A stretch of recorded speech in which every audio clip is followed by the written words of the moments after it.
Good morning student. आज हम लोग फोर्थ लेसन का सेकेंड पार्ट स्टार्ट करने जा रहे हैं। तो हमारा पहला टॉपिक है आज का एवोगाड्रो संख्या, एवोगाड्रो नंबर। ठीक है, चलिए स्टार्ट करते हैं। किसी भी पदार्थ के एक मोल राशि में अणुओं की संख्या निश्चित होती है। इटालियन वैज्ञानिक एवोगाड्रो ने इस संदर्भ में मूलभूत अनुसंधान किए, इसलिए इस संख्या को एवोगाड्रो संख्या कहते हैं और Na अक्षर द्वारा प्रदर्शित किया जाता है। क्या बताया इसके अंदर? किसी भी पदार्थ को एक मोल राशि, जैसे हम लोगों ने ऊपर देखा उसे एक मोल राशि की संख्या दी जाती है और ये इटालियन वैज्ञानिक ने खोज की थी। ठीक है, उसलिए एवोगाड्रो नंबर या एवोगाड्रो संख्या ऐसा नाम दिया जाता है Na। ठीक है, यह अक्षर द्वारा उसको दर्शाया जाता है।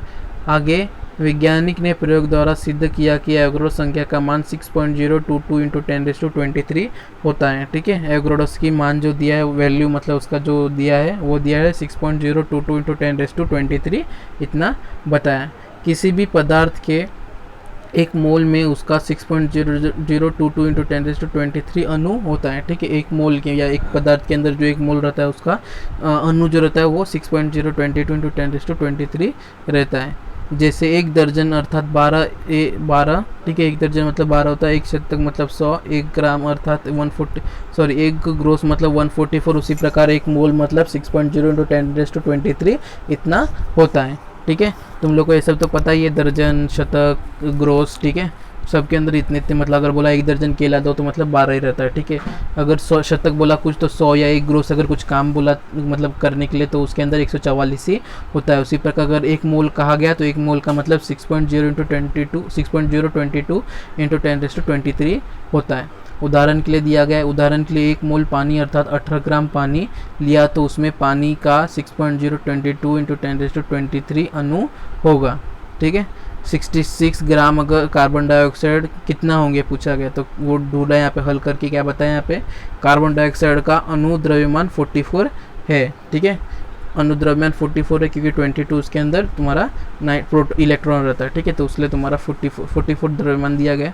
तो CO2 के मोल की संख्या, CO2 का ग्राम द्रव्यमान अपॉन अणु का द्रव्यमान 66 इंटू 44। तो एन जो तुम्हारा निकला मोल वो 1.5 मोल निकला। ठीक है, तो एक मोल मतलब 6.0 इंटू 10⁻23 अणु होता है, तो 1.5 को इससे गुणाकार कर देंगे तो 9.033 इंटू 10⁻23 अणु इतना माना जाएगा। ठीक है, तो कभी भी इसका पहले मोल निकालेंगे, मोल निकालने का फॉर्मूला दिया गया है, मतलब किसी भी तत्व का द्रव्यमान और उसका अणु का द्रव्यमान से भाग कर देने का। ठीक है, तो तुम्हें मोल मिल जाएगा और मोल निकलने के बाद फिर तुमको अगर एवोगाड्रो नंबर निकालना है या उसकी जो अणु का संख्या निकालना है तो वो 6.022 इंटू 10⁻23 से मल्टीप्लाई कर दोगे तो आ जाएगा।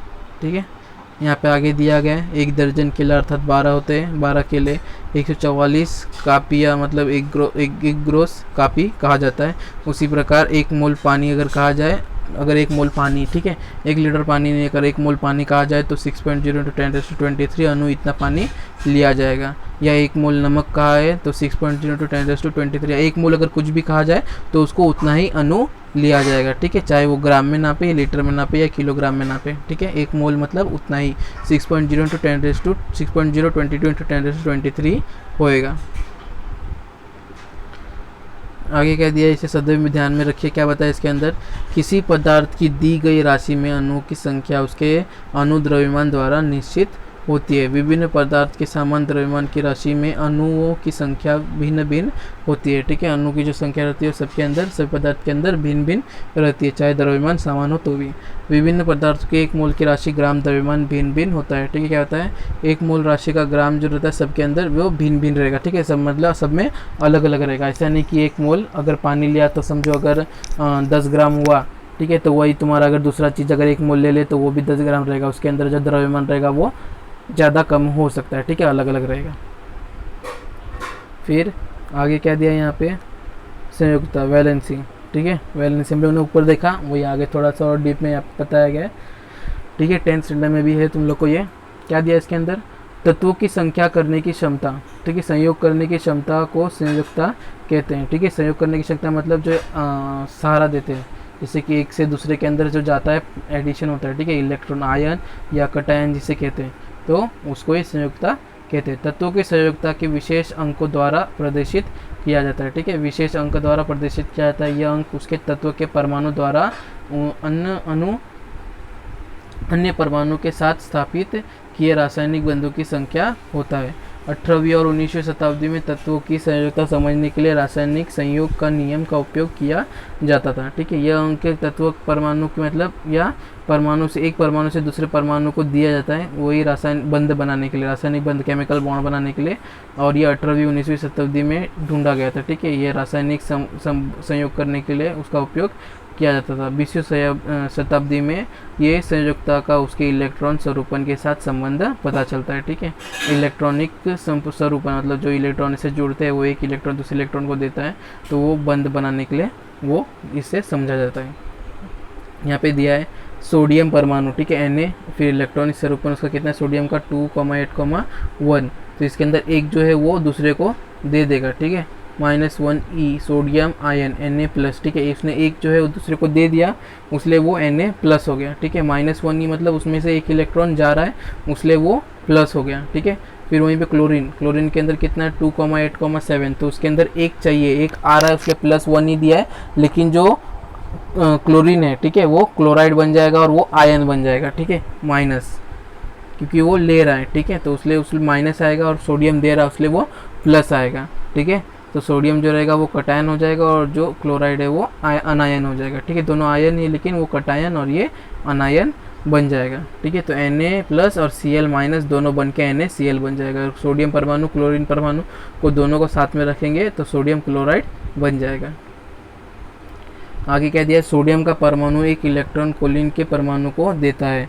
सोडियम का धनायन निर्मित होता है। ठीक है, धनायन वही जो कटायन का, उसको ही धनायन कहा जाता है, इसलिए सोडियम की संयोजकता 1 है। क्लोरीन का परमाणु एक इलेक्ट्रॉन लेता है। क्लोरीन का ऋणायन मतलब क्लोराइड निर्मित होता है। ठीक है, अनायन जो कहा उसे ही ऋणायन कहते हैं। अनायन इंग्लिश में हो गया और ऋणायन हिंदी में हो गया, उसी कटायन इंग्लिश में हो गया, धनायन जो है वो हिंदी में हो गया। ठीक है, तो जो देता है सोडियम का परमाणु जो रहता है एक इलेक्ट्रॉन देता है, इसलिए वो धनायन हो गया, और जो परमाणु लेता है वो ऋणायन हो जाता है। ठीक है, निर्मित होता है, इसलिए क्लोरीन की संयोजकता 1 है, और वही सोडियम का जो है उसका भी संयोजकता जो है वो 1 है, लेकिन दोनों के अंदर विभिन्न है। वो धनायन होता है और धनायन निर्मित होता है, और ये ऋणायन के अंदर निर्मित होता है। प्रत्येक आयन पर विपरीत आवेश होने का आकर्षण के कारण Na+ और Cl- के मध्य रासायनिक बंध का निर्माण होने से NaCl तैयार होता है। क्या बताया इसके अंदर, दोनों के अंदर विभिन्न आवेश हुआ। ठीक है, Na के अंदर प्लस आया तो Cl के अंदर माइनस आया। ठीक है, तो ये दोनों के अंदर विभिन्न रासायनिक मतलब आवेश आने के कारण उसके अंदर रासायनिक बंध बना।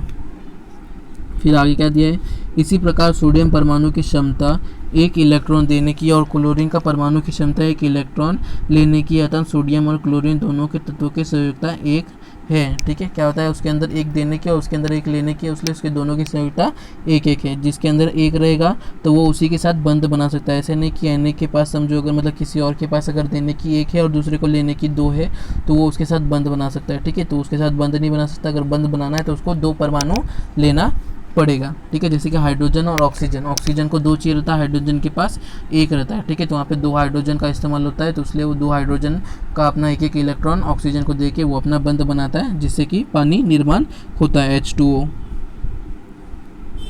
फिर क्या दिया, आयनिक बंध का निर्माण होते समय परमाणु जितने इलेक्ट्रॉन देता है या लेता है उसी संख्या को उसी तत्व का संयोजकता कहते हैं। क्या बताया, आयनिक बंध। ठीक है, जो आयनिक बंध बनता है तो उसमें जितना इलेक्ट्रॉन किसी को देता है या किसी को लेता है उसी को संयोजकता इलेक्ट्रॉन या संयोजकता कहते हैं। ठीक है, तत्व का संयोजकता कहते हैं, जितना मतलब उसके अंदर इलेक्ट्रॉन ट्रांसफर होता है एक से दूसरे को। ठीक है, या मतलब लेता है या देता है, कुछ भी लेने या देने दोनों से अगर कुछ भी होता है, जितना रहता है इलेक्ट्रॉन उसी का तत्व उतना ही तत्व संयोजकता होता है। यहाँ पे क्या दिया है, संस्थानों के कार्य, राष्ट्रीय रासायनिक प्रयोगशाला पुणे, नेशनल केमिकल लेबोरेटरी रसायन शास्त्र की विभिन्न शाखाओं के अनुसंधान करना, उद्योग का मदद करना, प्राकृतिक संपदा का लाभदायक उपयोग होना की दृष्टि से नए प्रौद्योगिकी का विकास के उद्देश्य में प्रयोगशाला स्थापना 1950 में हुई, जो कि CSIR का एक घटक है। ठीक है, क्या बताया इसके अंदर, राष्ट्रीय रासायनिक प्रयोगशाला जो मतलब सब प्रयोगशाला का मतलब केमिकल से इस्तेमाल हो के नेशनल केमिकल से इस्तेमाल हो और सब प्राकृतिक संपदा को लाभ दे सके, ठीक है, बचा सके, ना कि बर्बाद कर सके, उसलिए ये उपयोग में लाया जाता है, ठीक है। पॉलीमर साइंस भी नाम दिया गया, बहुलक विज्ञान।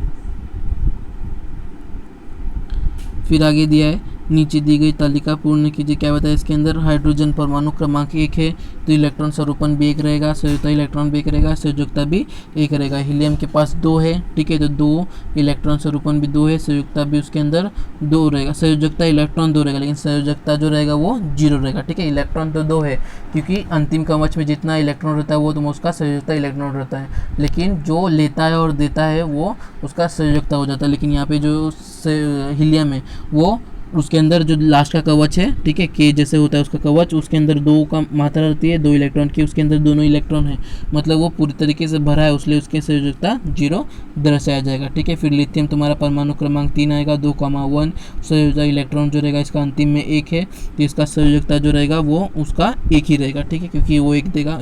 वो बेरिलियम 4 है तो 2,2, फिर संयोजकता इलेक्ट्रॉन में 2 आ जाएगा, संयोजकता के अंदर भी 2 रहेगा। उसी प्रकार कार्बन 6 आ गया तो 2,4 इसका संयोजकता जो रहेगा वो भी 4। फिर नाइट्रोजन 7 तो यहाँ पे 2,5 हो जाएगा, इस संयोजकता इलेक्ट्रॉन 5 हो जाएगा, ठीक है। अभी 5 इसको कितना चाहिए, अभी देखो इसके अंदर क्या हुआ, अभी इसको अंतिम पूरा करने के लिए 8 चाहिए, ठीक है, तो वो 5 किसको नहीं दे देगा, ठीक है, क्योंकि उसको 5 ज़्यादा हो गया तो उसको चाहिए कितना रहेगा, 3 ही चाहिए रहेगा, तो उसका संयोजकता इलेक्ट्रॉन जो रहेगा, संयोजकता जो रहेगा उसका 3 रहेगा, ठीक है। ऐसा नहीं कि संयोजकता इलेक्ट्रॉन जितना रहेगा उतना ही संयोजकता होता है, ठीक है, क्योंकि संयोजकता 5 है, इलेक्ट्रॉन जो उसका अंतिम कवच में 5 है तो उसको चाहिए कितना रहेगा, 3, तो वो देने के बजाय वो लेगा क्योंकि उसके अंदर उसके इलेक्ट्रॉन जो है वो ज़्यादा है, तो वो दूसरे से फटाक से ले सकता है। अपना देने में उसको समय लगेगा लेकिन लेने में समय नहीं लगेगा, इसलिए वो उसको दूसरे से लेगा, तो वो लेने में कितना लेगा, वो 3 लेगा, इसलिए उसका संयोजकता जो है वो 3 रहेगा, ना कि 5 रहेगा।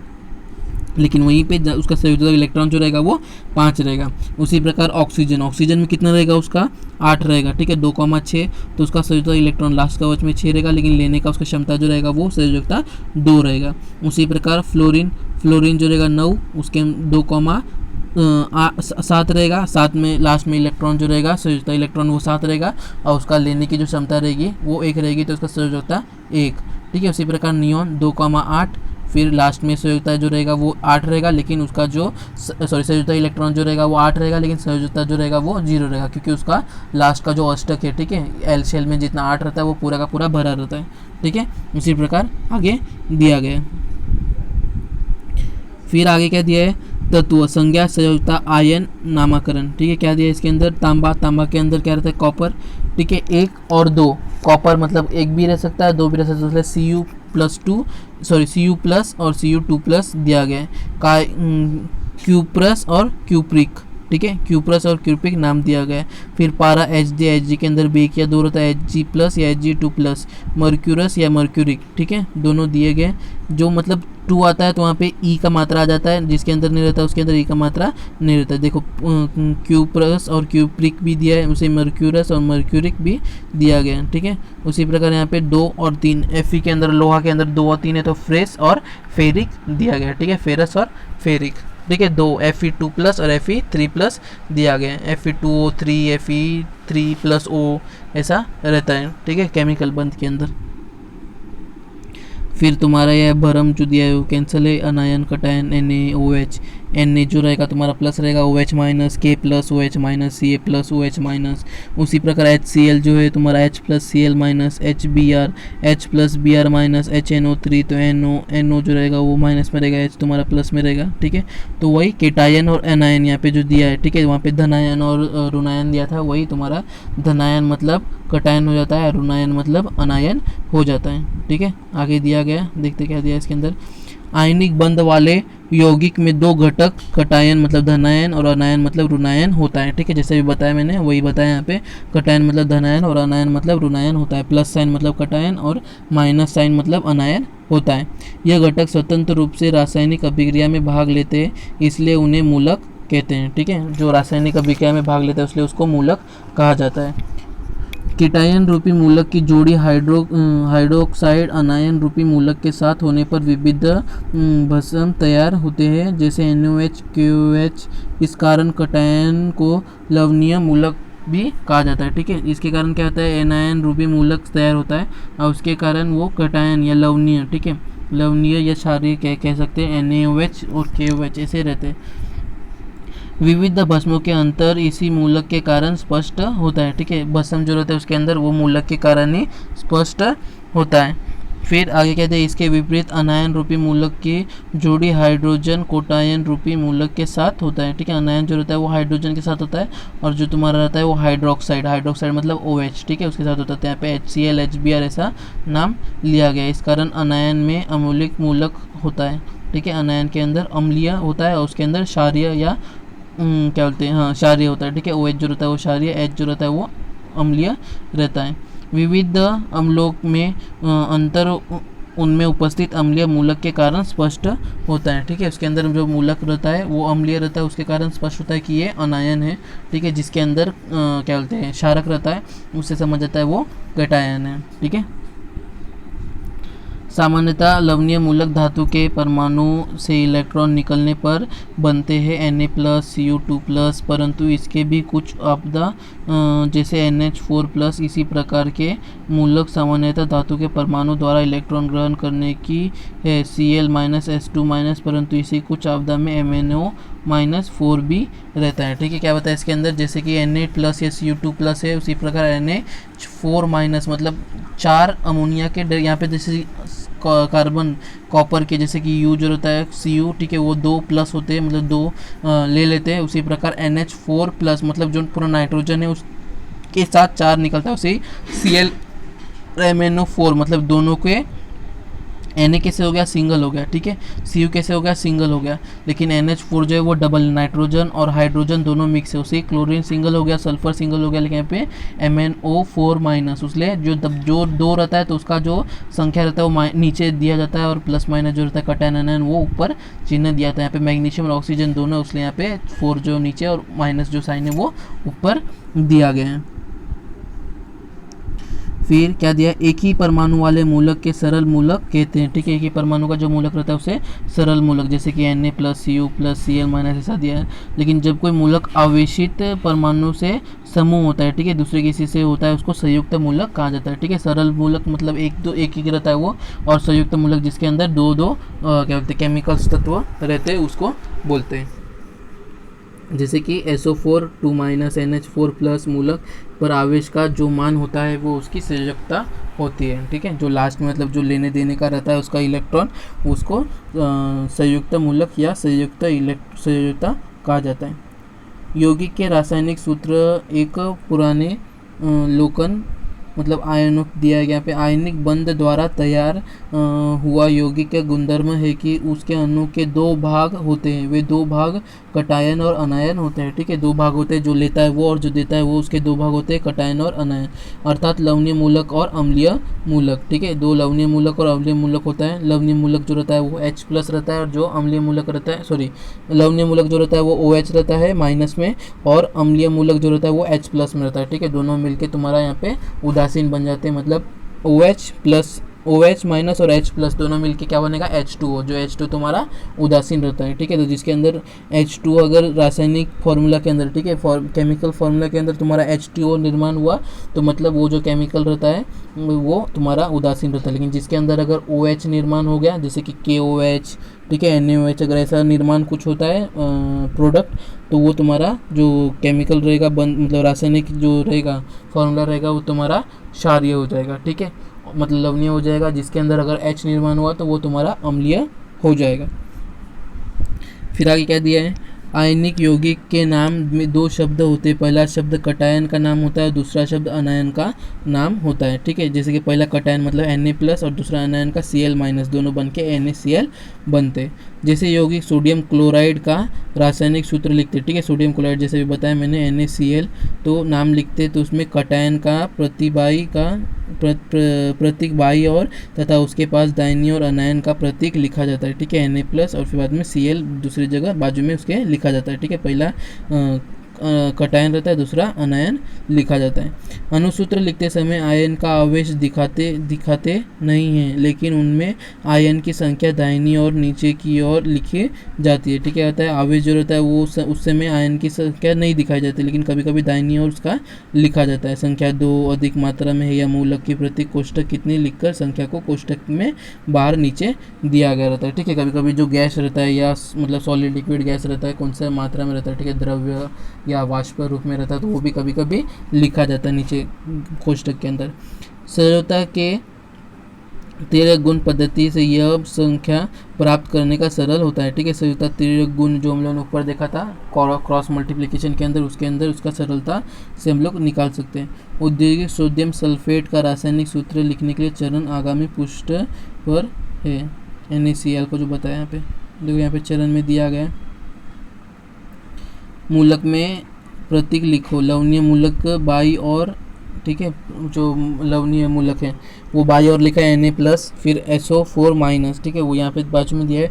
इन मूलक के नीचे की संयोजकता लिखो। ठीक है, इनके बीच नीचे की संयोजकता कितनी है, Na का 1 है और SO का, ठीक है, सोडियम का सल्फर ऑक्साइड का 2 है।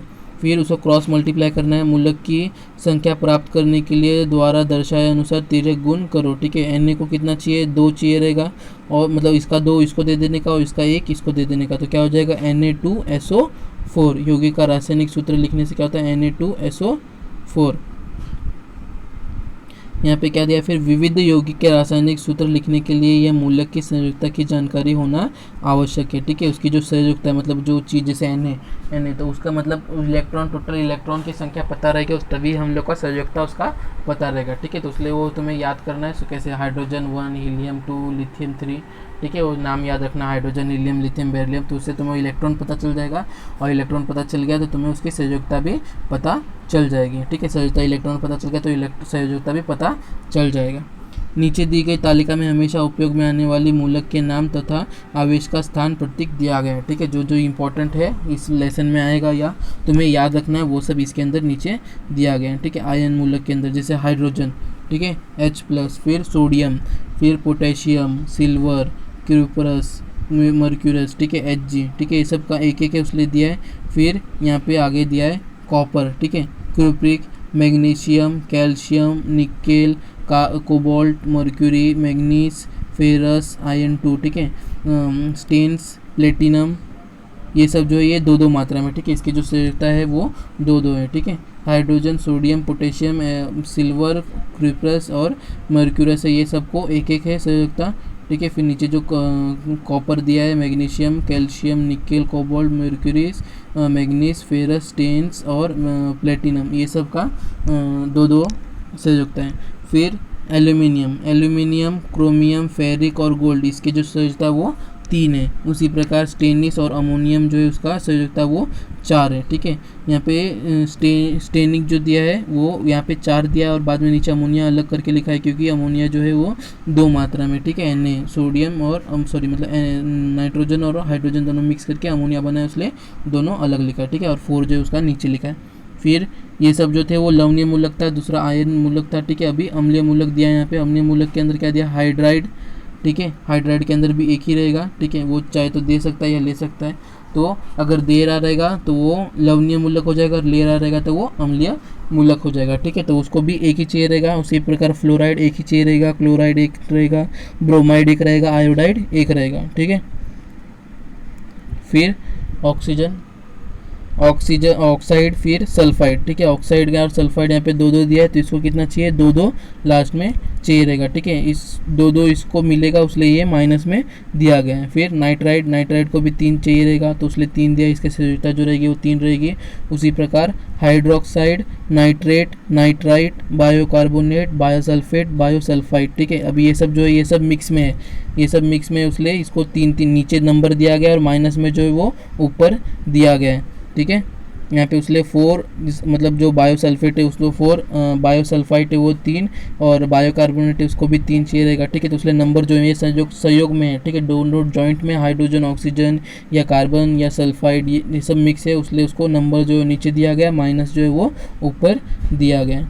ठीक है, फिर आगे MnO4 ये सब 3 थे, ठीक है, इनके जो संयोजकता है वो 3 है, अभी आगे 4 दिया गया है। Permanganate, chlorate, bromate, iodate, carbonate, sulphate, sulphide, chromate, dichromate और फॉस्फेट, ठीक है। अब ये दोनों के जो मिक्स है, ठीक है, जैसे कि MnO4 दोनों का मिक्स होकर 4, फिर CiO3 तीनों का मिक्स होकर यहाँ पे ClO3 है वो नीचे है, फिर ब्रोमीन, ठीक है, और ब्रोमीन और ऑक्सीजन दोनों मिक्स होकर यहाँ पे 3 नीचे, फिर आयोडेट I और O दोनों मिक्सर के हैं, फिर कार्बोनेट, ठीक है, कार्बोनेट के अंदर कार्बन जो है उधर नीचे है और ऑक्सीजन का 2 ऊपर दिया गया है, ठीक है। यहाँ पे जो दोनों जगह पे है तो पहले की जो संख्या है वो नीचे और दूसरे की जो है वो ऊपर दिया गया है, ठीक है। उसी प्रकार क्रोमेट, क्रोमियम और ऑक्सीजन दोनों है तो क्रोमीन का नीचे 4 और ऑक्सीजन का 2 ऊपर है।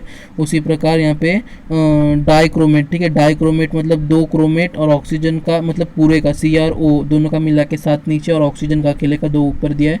उसी प्रकार फॉस्फेट, ठीक है, फॉस्फोरस का 4 नीचे, ऑक्सीजन का 3 ऊपर, ऐसे दिया गया है, ठीक है। तो ये सब जो उसके संयोजकता इलेक्ट्रॉन के हिसाब से दिया गया है, ठीक है। तो ये सब तुम्हें याद रखना है, लास्ट के इंपॉर्टेंट दिए तो ये सब एग्जाम में आ सकता है, ठीक है, फिल द ब्लैंक्स में या मैच द फॉलोइंग में, या तुम लोग को जो को रिलेशन दिया रहता है, ठीक है, रिलेशन के अंदर उसके अंदर पूछा जाता है, ठीक है। यहाँ पे हमारा चैप्टर यहाँ पे खलास होते हैं। ओके स्टूडेंट, ठीक है, नेक्स्ट लेक्चर में स्टार्ट करेंगे। बाय।